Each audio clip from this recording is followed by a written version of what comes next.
एक बार एक वैज्ञानिक ने एक टिड्डे को पकड़ा और उसे अपनी आवाज पर छलांग लगाना सिखाया। वैज्ञानिक टिड्डे से कहता, कूदो। टिड्डा उसकी आवाज सुनते ही जोर से छलांग लगा देता। अब वो वैज्ञानिक था तो प्रयोग करना तो बनता ही था। उन्होंने टिड्डे की छलांग पर प्रयोग किया।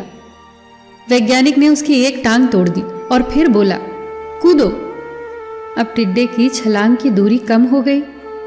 वैज्ञानिक ने उसकी दूसरी टांग तोड़ दी और फिर बोला, कूदो। टिड्डे की छलांग और कम हो गई। अब तोड़ी गई उसकी तीसरी टांग।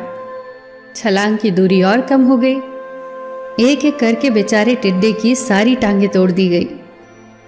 अब आखिरी टांग टूटने पर जब उसे कहा गया कूदो, तो वो हिल भी नहीं पाया।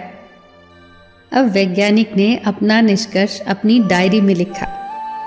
जानते हो उसने क्या लिखा? जब टिड्डे की एक टांग तोड़ी गई तो वो थोड़ा बहरा हो गया। जब उसकी दूसरी टांग तोड़ी गई तो वो और बहरा हो गया।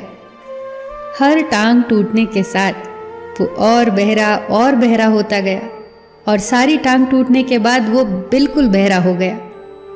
जोर जोर से चिल्लाने का भी उस पर कोई असर नहीं हुआ। वो तो अपनी जगह से हिला तक नहीं। छलांग लगाना तो दूर की बात थी। इस कहानी को सुनकर सभी को ऐसा ही लग रहा है ना कि क्या मूर्ख वैज्ञानिक था। इतनी सीधी सी बात उसे समझ नहीं आई। या कुछ लोग ये भी सोच रहे होंगे कि ये तो किसी बच्चे को भी पता है कि टिड्डे की छलांग उसकी टांग टूटने की वजह से कम होती जा रही थी, ना कि वो बहरा हो गया था। पर दोस्तों, हम सभी जीवन में कई बार ऐसे ही मूर्ख बन जाते हैं।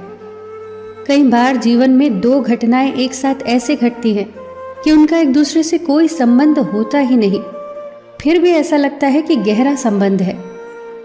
कभी कभी दिखता कुछ और है, हमें समझ कुछ और आता है और वास्तव में होता कुछ और है।